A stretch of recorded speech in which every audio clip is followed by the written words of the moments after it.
Hello, and welcome to All Shorts and Wally. And Wally here is rather intelligent. He knows where the treats are, and he knows what to do with them. Oh yes, Wally, there you go, boy. Yeah, chew on that, mate. Yeah. So that brings me on to artificial intelligence. And I'm not talking about the Tory party, no, because they're just artificial. There's no intelligence there whatsoever. Now, I think we're going to find ourselves in a rather dangerous place if we don't get a grip of this now. Now, first of all, I want to point out the fact that the two largest artificial intelligence systems, such as language learning models, you've got Bard, which is Google, and then you've got ChatGPT, which is OpenAI, and they're massive and they're brilliant. They're really, really clever. They can produce artwork, they can produce code, they can write scripts, they can write a whole blog and format it for you. You know, articles and what have you. Absolutely brilliant. And I use it. I use it for research purposes. I just find it really, really useful. Thinks of things that I wouldn't necessarily have thought of, which I can incorporate into my bullet points. You could use it for title writing, you could use it for clickbait, you could use it for anything really. It's clever. You just put in your criteria and you tell it what to do and it'll create it for you. It is amazing. But jobs, they're going to get lost. Yeah. They're going to become redundant. We won't need them. At the moment, I would say 50 to 60% of the jobs in the United Kingdom, and not just the UK, obviously, around the world, but my primary concern is the United Kingdom. It's kind of what this channel is about, and also what's going on in the EU as well. Now, you might have heard this already, but British Telecom have just announced that they're going to get rid of 10,000 jobs because those jobs have been taken by AI. Artificial intelligence. Now, it isn't really artificial intelligence, I don't care what they say. All it is a language learning model, and it's extremely clever and uses huge amounts of energy and huge amounts of computing power for it to work. So the idea that you're going to put artificial intelligence directly into machines without any kind of live connection to the internet or to a main server somewhere, at the moment, is definitely for the birds. Just the computers would be the size of a flipping house to run just one robot. But yeah, if you look at most of these robotics like Boston Robotics, and a lot of them, they're doing basic skills. They're not thinking for themselves. They're just assessing a situation in an environment, and they're running around and doing somersaults and stuff and carrying things on, up and down ladders and what have you, which is extremely clever stuff. Yeah, check it out, Boston Robotics. And there's other ones as well. You got Elon Musk. He's just they got their very slow moving robots that can pick up stuff and do certain jobs and tasks. But this is just the beginning. This is just the beginning. And who would have thought we got to this stage when you consider when the first computers when the internet became live? Did you really honestly believe we'd be at this stage now where a threat of our jobs been taken by a computer? Literally. Well, we've already had that at one stage, haven't we? But you needed somebody to put the information in. We're getting closer and closer to a point where we don't need anyone to put the data in. It'll start writing its own data. It can write code. This is seriously dangerous. And I'm not saying it's going to become... it's going to wipe us out. It's going to be like Terminator and stuff like that, because we will be the anomaly. We will be the ones that are in the way of artificial intelligence. I think we're a long way off that, if ever. Well, yeah, we're not sentient. But that does bring me on to the point that if it's not sentient, how can it have empathy? It's not going to be thinking about whether or not it's taking jobs. And does that matter? It's going to be thinking, what is the end result? What does it have to do to create or do what it needs to do? It just pushes us out of the equation, basically. Because let's be honest, us human beings, we're quite slow thinkers. I put a quote, a prompt into ChatGPT for their research, what have you, and it's instant. Literally, just, it writes, scrolling down like that. 30 seconds later, 20 seconds later, and you've got 1,000 words. It's brilliant. So useful. But it's going to take jobs. It's going to be incorporated into systems. It's going to be incorporated into farming, for instance. Now, we're already seeing, obviously Elon Musk wants to, use driverless cars and stuff like that. Or with artificial intelligence, we're getting closer to that. We really are. I mean, successful. I mean, actually, driverless cars that actually do work without bashing into people. Yeah. I think it's frightening in many ways. It's brilliant, it's clever, but it's frightening. Now, you've got to think about how does this affect the gross domestic product of your country when AI, for instance, isn't based in your country. Any monies that AI earns is not in the United Kingdom, for people in the United Kingdom, no. It's across the ether, across the internet, into the United States, because OpenAI and obviously Google, Google Bard, they're both American. Yes, there will be some foreign investment, etc., but they are American companies. It's just going to be another way to extract money out of the United Kingdom. Yes, you could argue that there will be industries pop up left, right and centre in the United Kingdom utilising that language model. The other threat is then, is everything going to end up the same? Is everything going to end up grey, for instance? Because currently it's working on data sets that have been put onto the internet, such as blogs and articles and stuff like that. Information that it's been collecting and coming up, taking snippets of, then coming up with whatever it wants, what it feels, not feels, because it doesn't feel, but, it's, it creates your blog or your article or your design or write code on the basis of what's on the net. But I think this is potentially, but getting rid of that human element is going to take away creativity. And if you take away creativity, the actual language model itself, that's ChatGPT and Bard, have you? It's almost self-destructive because it's not going to have any fresh, creative data. It's going to be working on old data, and older data, and old data, because more and more people will be regurgitating the same stuff that's coming out of ChatGPT and Bard. It'll be the same data again and again and again, just regenerated. So we don't get that lateral thinking. Because it doesn't think. It's not artificial intelligence. No. It's just... It's using information that it can find and coming up with a plausible answer. Now, farming, for instance, you could imagine, for argument's sake, right? Farming, for instance, we've already got potential of driverless tractors and all that sort of stuff. Has anyone seen the film Interstellar? Yeah, where all these tractors and combines, what have you, are all basically centrally controlled. No people involved. Jobs gone. Now, when you get rid of jobs, you get rid of local money. Instead, what we're going to have is money that any money that is there locally. And for instance, if we spend money and we're utilising services, that money's going abroad. I know in some ways some people argue it's going to the Cayman Islands anyway, but argument's sake, this is another level of extraction of monies out of the United Kingdom, obviously the EU or any country apart from the United States. And it's going to take massive political power. Well, to be honest, I don't actually know. I can't think of an answer here, because you could legislate it, but the problem is you make yourself not competitive. We've already got problems like, for instance, with WhatsApp and Parlay. Not Parlay. That's Trump's one of Trump's favourite ones of the past. Well, he's got his own one now, Truth Social. But what's that? Signal. That's it. Yeah, WhatsApp Signal. Legislation is likely going to it will end up pushing Signal, the latest online safety bill, pushing WhatsApp and Signal out of the country, out of the United Kingdom. Obviously, then you get a lack of investment again. But we're going to find that we're going to be taking jobs away from local people for local services because they pay taxes. Somebody who does, for instance, a barista, for instance, or something like that. Somebody who makes a coffee on the side of the street in one of the little van things. Or one of those little tuk-tuk. Anyway, one of those weird little baristas on the side of the road, or somebody who makes sandwiches, or roast chestnuts at Christmas, because the Christmas shopping is quite busy, it seems, even now.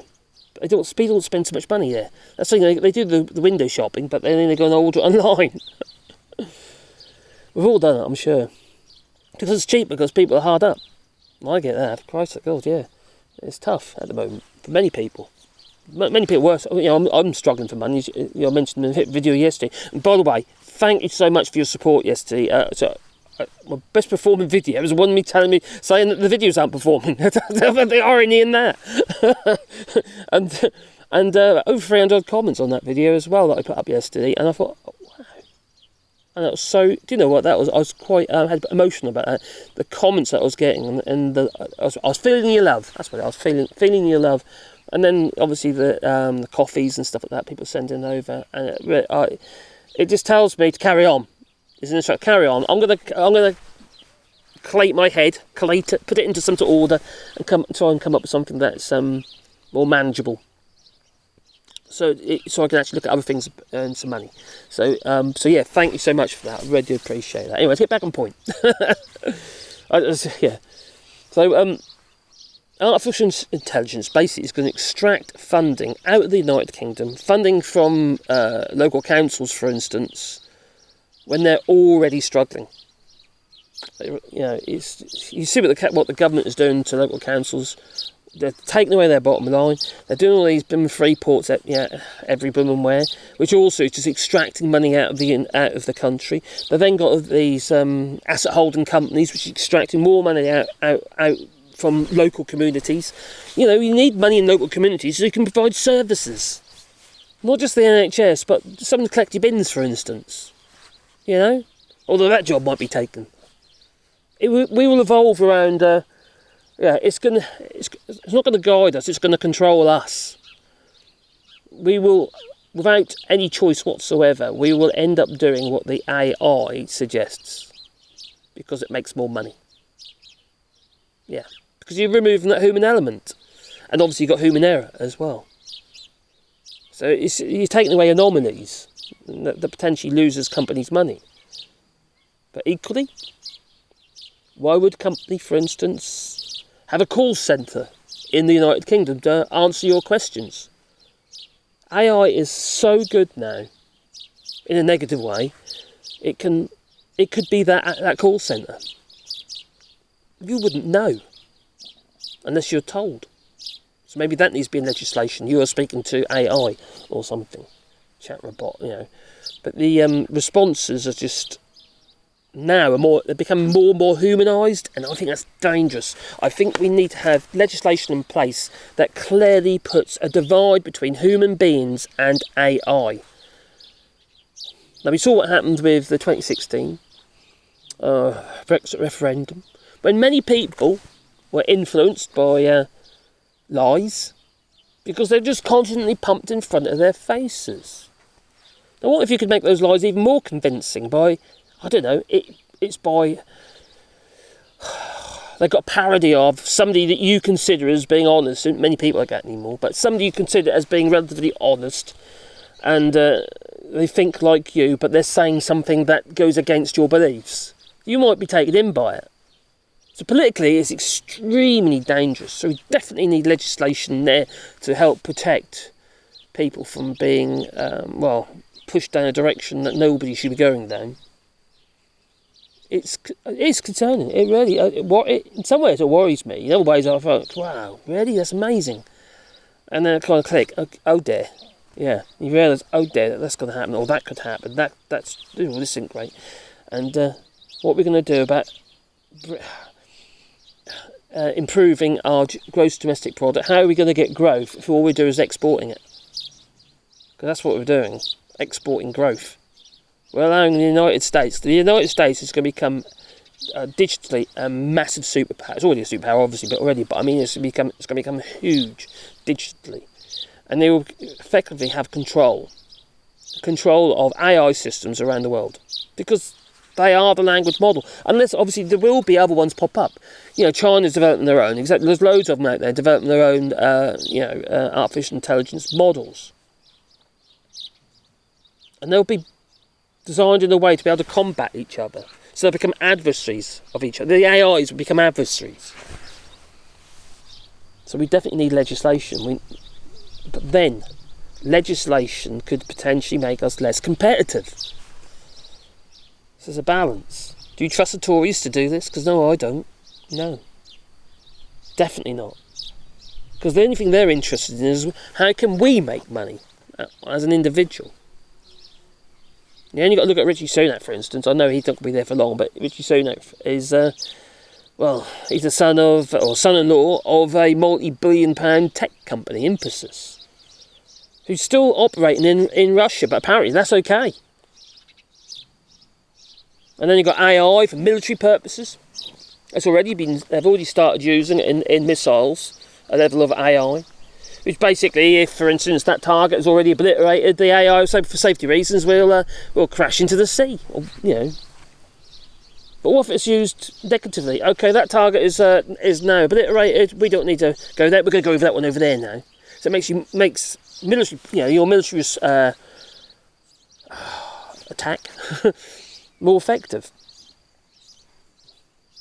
And also, there'll be less. There's a positive with warfare. Oh, God, I hate talking about things like that. But anyway, warfare, for instance, it potentially is not going to be fought by people, which is obviously a good thing.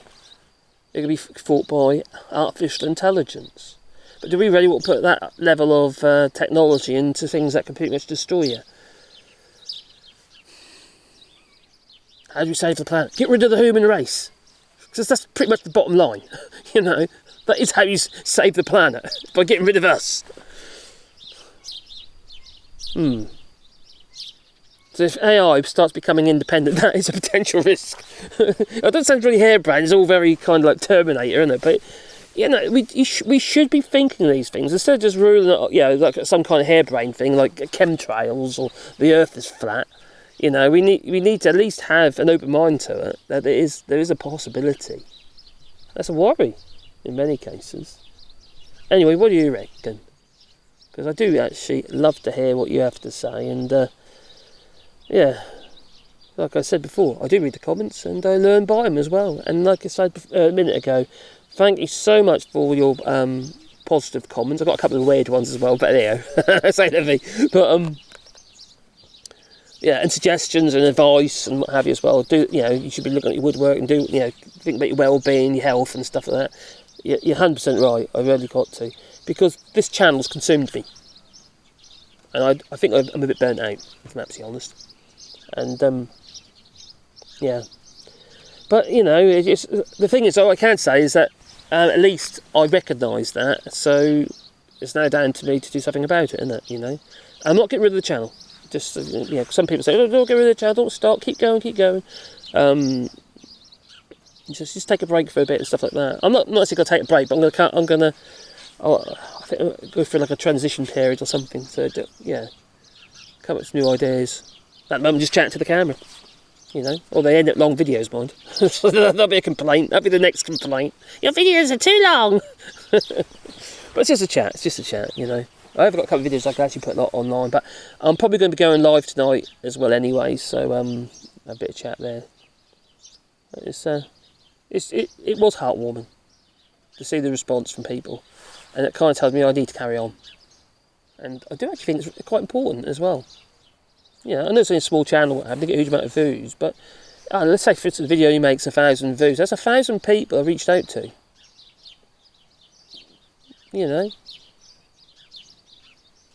Not everybody has that reach. And, like, for instance, the video I did yesterday, I think it's about 8,000 or 9,000 views. I don't know what it is now, actually. That was this morning, but it's a lot of people, isn't it? There's a lot of people that's potentially watched the video. It wasn't a short video either. It's like this one's a bit on the long side. And it's just just off the cuff, just talking to the camera. Actually, I would like to know if you got this far in the video, do you like this sort of style of video, or do you prefer my crazy ones? Do you like my dog walks, or do you like a bit of anything? Whatever goes. Tell you what I do love though, is him. He's a lovely little boy, he really is. He's very clingy though, he's always with me, aren't you? Anyway, thank you very much for joining us, and let us know what you think about artificial intelligence. What are the potential risks, and do you see your job as one of these jobs that could be taken by artificial intelligence? Because, for instance, my job, my main job really, I'm a woodworker, and could that be taken by artificial intelligence? In some ways, yes. You could take some jobs. When you get CNC machines and stuff like that, and you mix artificial intelligence into the mix, the design stage of even using CNC machines could be taken out of the picture, you see. It's clever stuff, it really is clever stuff. But we need to use it responsibly. Because it's not going to go anywhere. It's just going to evolve. Yeah. Anyway, thank you for watching and have a lovely weekend. Don't forget, we're live tonight. And that'll be at around 8 o'clock UK time. So about 9 o'clock for me. So I'm going to say ta-ta, you know. So ta-ta. Why is it all the way over there my arms aren't long enough? Doesn't mean I've got to move. So I could grab my microphone and pull it closer. Ta-ta.